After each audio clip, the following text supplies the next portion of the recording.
All right, good morning, students. If you are joining us on your laptop, there is a screen on the display. You can scan the QR code to mark your attendance. If you are joining on your phone, I put a URL in the chat pod. You can click on that. That will take you to Engage to mark your attendance. If you are wanting your attendance to be counted, please make sure that you do either scan the QR code or you click the link in the chat pod to mark your attendance. All right, so welcome to the Employability Skills Series, where we explore the top skills employers are looking for in candidates. Each week, we will cover a different topic with thoughts and insights from professionals in a variety of industries. Got some more people in the waiting room. Let me get them all in. All right. Getting everybody in. Awesome. All right, I am your host, Megan Morrow, Senior Associate Director of Experiential Learning and Employer Relations. And today I have Ashley Wentz, Director of Recruiting at Anglin Reichman Armstrong, it's a mouthful, as my guest. And we will be discussing the importance of flexibility and adaptability in the workplace. Ashley is the Director of Recruiting at Anglin Reichman Armstrong, bringing over a decade of experience and expertise in talent acquisition and organizational growth. Since joining Anglin in early 2024, she has spearheaded recruitment initiatives and played a key role in advancing staff development. Ashley earned a Bachelor of Science in Public Communication from the University of North Alabama and a Master of Arts in Organizational Communication from Western Kentucky University. Prior to her role at Anglin, Ashley served as Director of Admissions at a university, demonstrating her deep commitment at the education sector. In her free time, she enjoys spending quality time with her family, working out, and taking her dog for hikes. So good morning, Ashley. Thank you so much for joining us today. Morning. Thank you for having me. I'm excited to be here and speak with you and all the wonderful students that are joining us. Excellent. So I know I just read your bio, but could you tell us just a little bit more about yourself and where you're coming from and also snow? Yes, so I actually was telling Megan earlier, this topic is so relating to me right now. I'm actually headquartered in our Huntsville, Alabama office, and it snowed this morning. So, of course, we have all of our daycares and school closed. So I have a 1-year-old and a 16-year-old. So I'm home with both boys, but our 16-year-old's hanging out with the 1-year-old. So I apologize if you hear any screaming in the background. I promise it's just him having a good time, or the 1-year-old having a good time. But to kind of go back to my background, so I actually, like the bio said, I worked in higher education for about 12 years in the admissions role. So probably most of you students have interacted with the admissions team as you applied for college and did campus tours, and that was my role before. And I was also over our new student orientation program at one of the institutions I was at. So I definitely, we call them orientation leaders. I know each campus has different names for them, but our orientation leaders were the ones that helped welcome all of our freshmen transfer students, get them acclimated to the university. And when I would do training with them, the flexibility and adaptability is what I always talked about with them, like the importance of it, not only from an event standpoint, but as they go through life and as they are in their workplace and internships, because you just never know what can happen and you need to be prepared without getting too flustered, if you will. So I love working with college students. I have a passion for it. So like I mentioned, I have a family, so I need a little bit more flexibility with my job. And I took the position at Anglin Reichman Armstrong, which I'm going to do a little plug. We're a medium-sized public accounting firm. So any accounting students, if you're looking for internships please check out our website because we have some openings. And I started the recruiting role, and I still get to be over our internship program and interact with the students and help them kind of go to that next level as far as getting the career that they want to do. And then I work with experienced hires as well. So when I am asked often in the interviews, like, what is that, like, what are we looking for in a candidate? I will say I'm looking for somebody that can be flexible and adaptable because, especially in public accounting, you never know what a client's going to ask you or what your day is going to look like with deadlines coming in, and you're having to be flexible to take care of 3 or 4 different clients at the same time. And so those two skills are great ones to develop as you go through your collegiate career and start into your professional world. That's And then I was just say fun facts. Like I said, I love to hike. I have a dog and be outdoors, and I'm a lake person. So when I was down there visiting, I don't know that I want to get on a lake where alligators were at or water, but I do love being on the water. Sorry, Megan, go ahead. no, no. Our alligators just want to cuddle. Like they're so Oh, misunderstood. They're so misunderstood. I tell people that all the time. I'm not a native Floridian, but I've been here for 22 years, so I'm pretty much a Floridian at this point. And yeah, all of my friends who are out of staters are like, "Oh my God, alligators!" I'm like, ah, they just want to cuddle.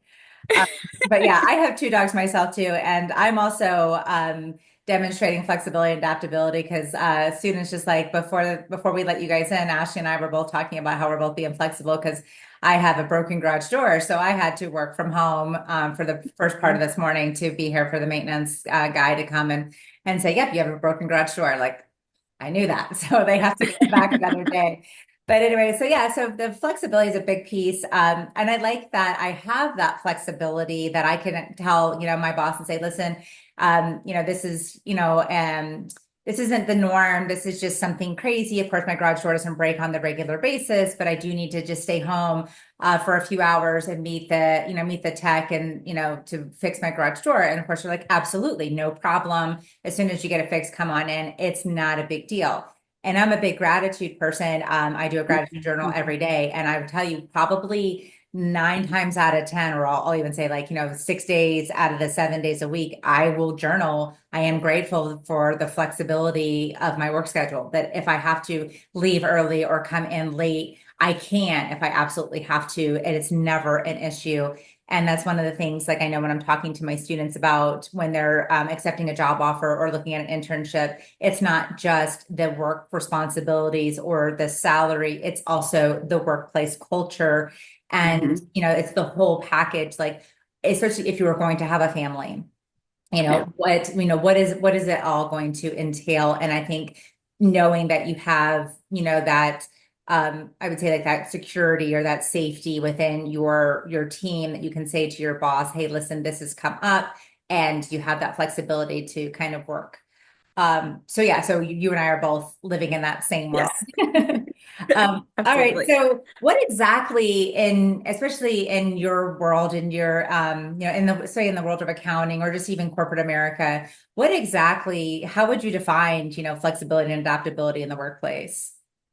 Yeah, so great question. So for when I think about it and talk about it with our team, flexible is being able to adjust with your task or projects easily and quickly depending on the organization needs.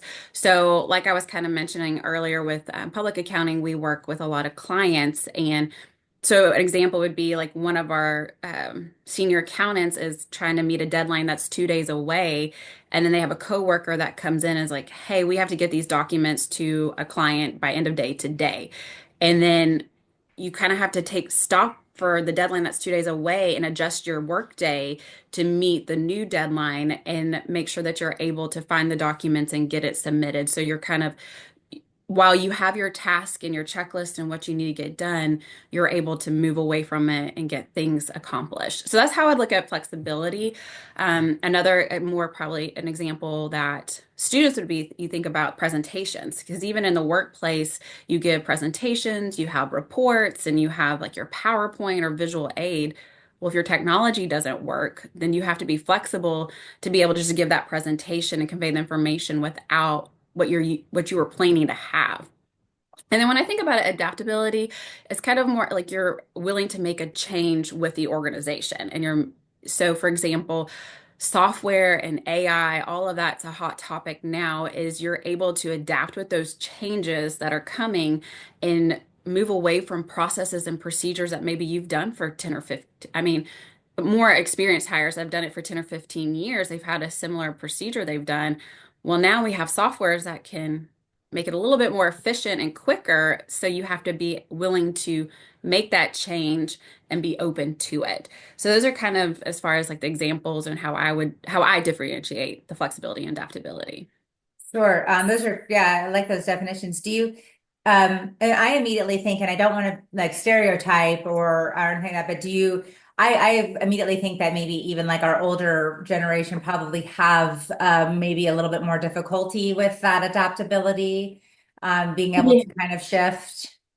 Yes, and that's actually when I also think about like good times when people have done well at it, or sometimes when people have struggled. Uh, the software is the one that has struggled. Like one of my workplaces I was at, somebody had been there for 20, 30 years, and they were using a system that was 20 years old, and so we made implemented a new software. Well, they didn't make the changes that needed to happen. So then what happened is it slowed down our processing process. So we weren't able to process applications as quickly. We weren't able to communicate with our students as quickly as we needed to. And it just really hurt the whole thing as a whole. So I mean, we eventually got him to come around, but it took more time than it should have, if I'm honest about it. Sure. Yeah, that's exactly what I think too. Because I mean, and I'm gonna say like I'm guilty of it too. Yeah. Like I resist getting like the new iPhone. Like it's like, no, I know how this one works. I don't want a new one. I don't want to have to learn something new because I'll be the first to be like, I need a tutorial because I'm just Hmm. it's not that I'm stubborn. It's just like it's harder for me. I mean, like I'm not super old, but I'm definitely like I mean, I didn't grow up with technology. I mean, I'm a Gen Xer all the way. So it's like, Yeah. oh, it came, later on for me. So, all right. So can you think back on a time, maybe like when somebody on your team like really demonstrated the ability to be really flexible or adaptable and kind of how that really was a positive impact and how it really helped your team?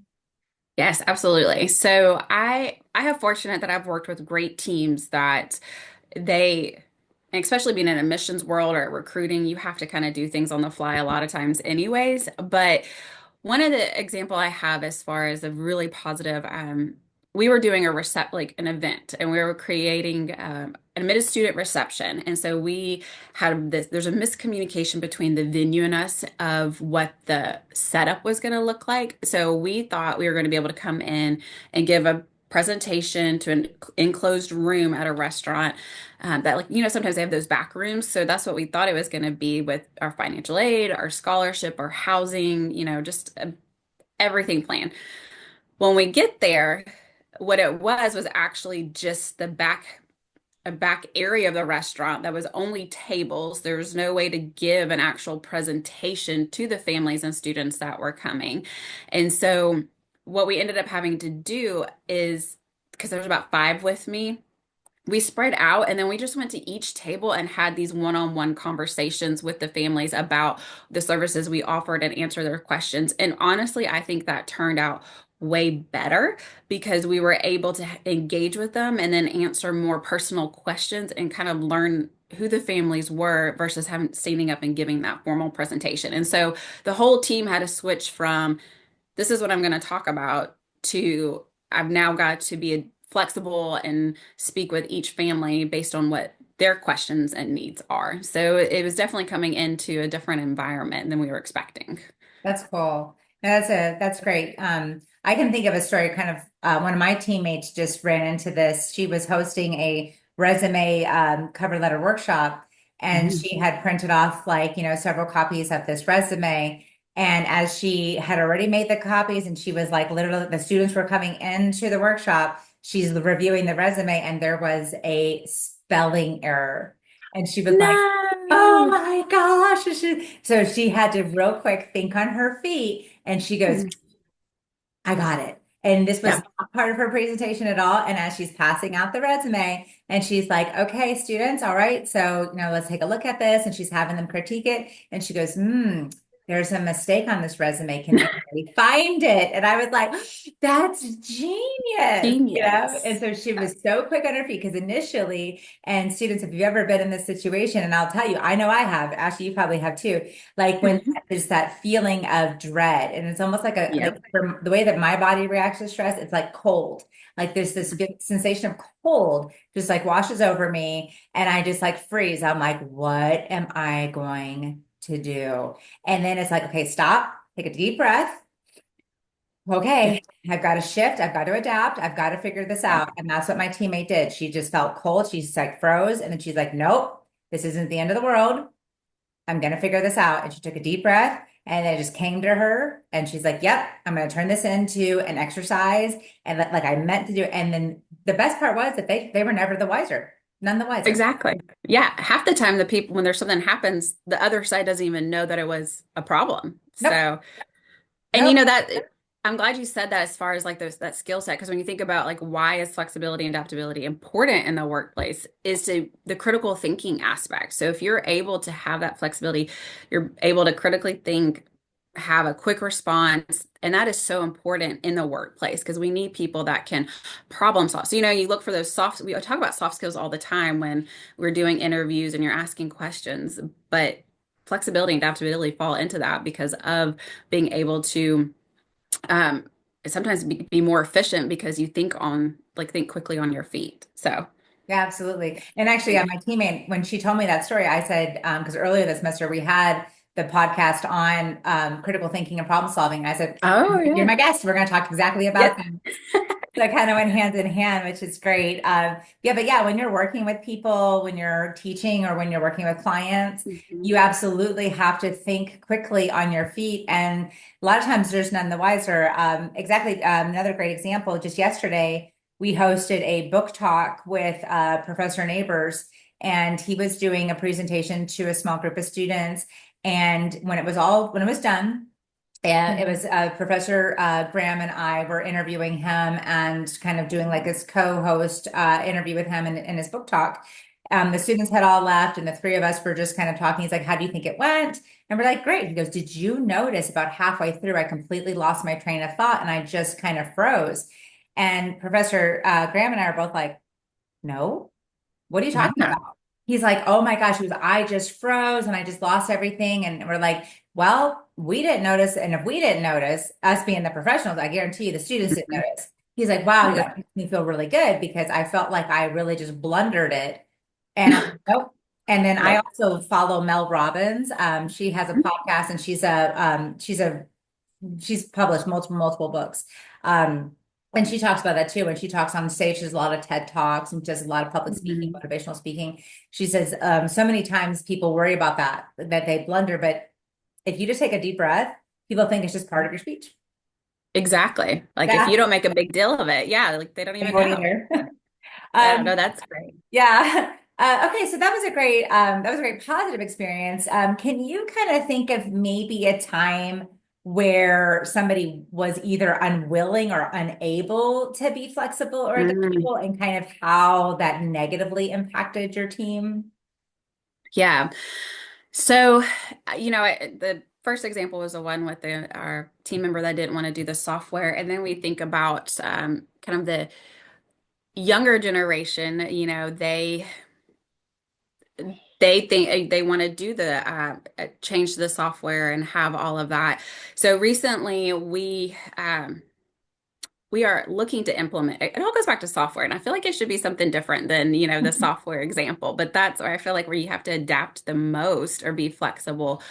But one of the things that we're looking at implementing is giving feedback because giving feedback in the workplace is really important. And so we have a software that we really want everybody to be able to embrace. And some people we haven't necessarily taken on embrace that culture of giving all the feedback in our software. So then that way you know how you're doing or not doing. And when we don't do that, then when you come up for annual reviews or you come up for promotion opportunities, if there's nothing in your files or your I say files, but digital systems that can show what you've done, then then it may not help you.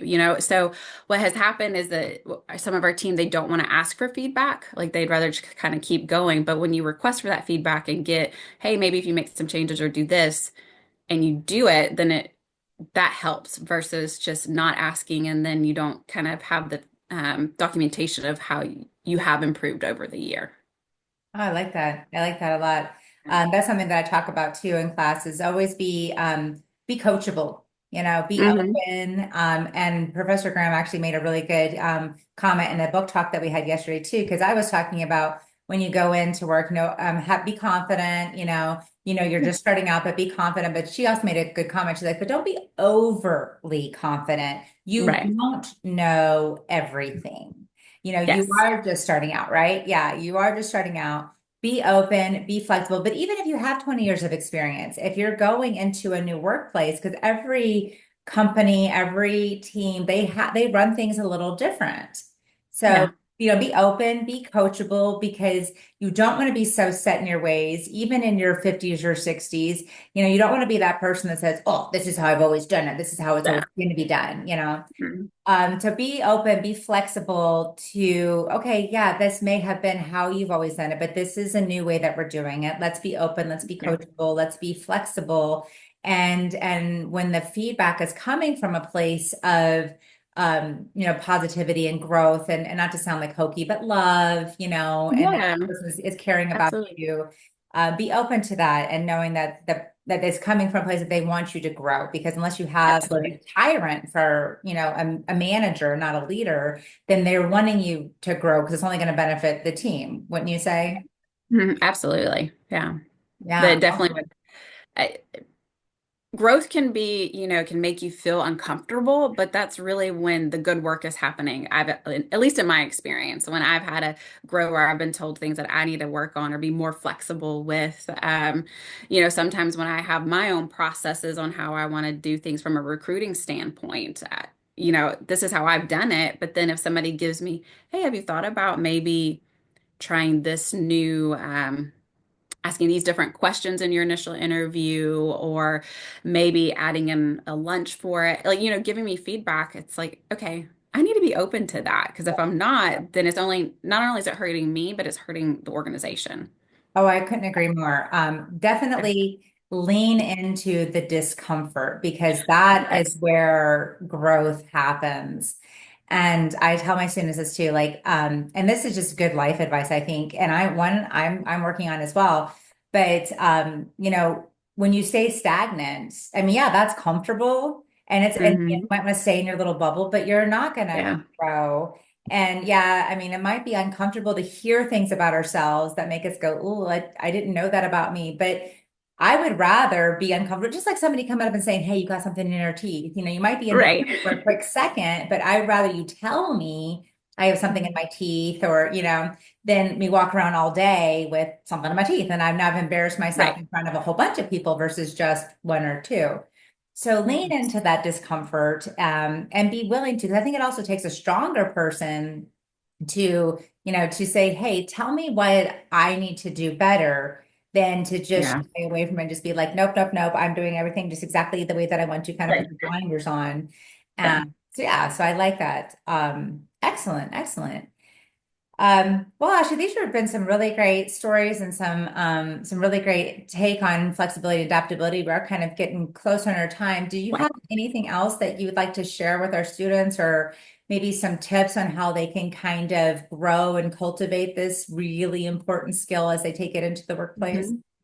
Absolutely. One of the things I would say is, if you haven't found a way to start working on managing your stress, so it would be a first place to kind of start, as far as, when you get flustered or frustrated or kind of start to panic if something's not working like it's supposed to. um, you want to have like build a skill set to help kind of ground you and bring you down so you can think with a clear mind. So there's all sorts of books and, podcasts on mindfulness and like how to do that. But from a personal standpoint, one of my favorite ones is, um, and again, it's probably gonna sound cheesy, but is when you think about your senses. I always do the sense, like I check, like, what can I see, hear, taste, smell, um, to help like refocus my mind. And I do that pretty quickly because I've done it a lot. So then I clear out my mind, my panic's gone, and then I'm able to think about, okay, what's the next step that I need to be in a flexible, in the moment situation. And then kind of going back to the, adaptability, like over time and the processes, is really kind of reframe my mind of, if somebody's given me advice or if we need to make changes, it's not an attack on things that you've done historically, because it was great work. It's, you've done good things, but we can always improve. And so kind of have that open mindset of it.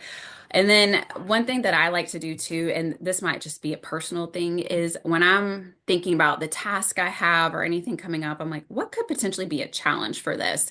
So then maybe I already kind of have a backup plan of if this doesn't work out, then I'll think about this avenue next. So then it's kind of, I mean, you don't want to get too far in the weeds with that because you could go down a rabbit hole, Oh, but you want to at least yeah. have maybe one or two, like a backup plan to what you're expecting. So that's as far as like kind of ways to help develop that skill set, like to start working on that. So when then you are encountered with situations, you have to be adaptable and flexible. You've already had practice, if you will, or a way to be successful with it.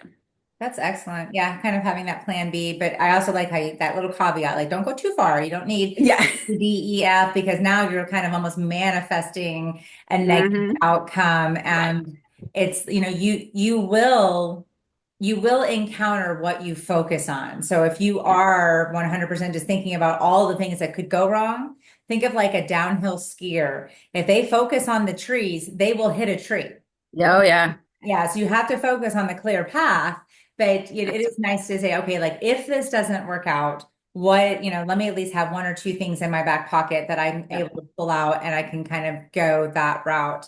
But I like the Mhm. mindfulness thing. I'm like just like you, I practice my gratitude journal. Yeah. I do my meditation daily just to keep myself grounded and mindful.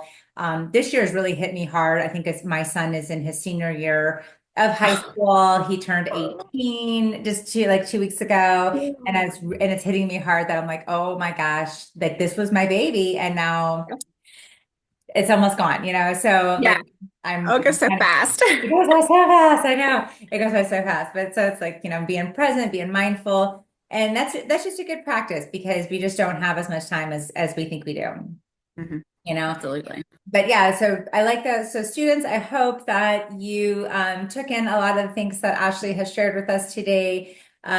Being able to be flexible with what is thrown at you, being able to kind of roll with it, be open. I like the being open to the feedback, Mm. being present and mindful in the moment. She gave you some great tips on how to grow this skill set. And as always, if you have any questions or if you would like more about this topic, you can reach out to me. Actually, can they connect with you on LinkedIn? Absolutely, please. I would love for you to connect with me. I'm happy to speak with you. Like I said at the beginning, I love helping students and whatever that looks like. So please That's do. awesome. Well, thank you so much. Again, if you're just coming in or if you missed it, please scan the QR code on the screen or click the link in the chat pod if you're on your phone. If you have any questions, please feel free to reach out to us. But thank you so much, everybody. This concludes our flexibility adaptability. Thank you, Ashley. Please stay warm. The Yes. snow in I Alabama. will. It's so I bizarre. will try. Thank you for having me. I really enjoyed it, and I look forward to connecting with some of you and hopefully speaking to you again. So, That sounds great. Bye, everybody. Have a great bye, day. everyone. Bye.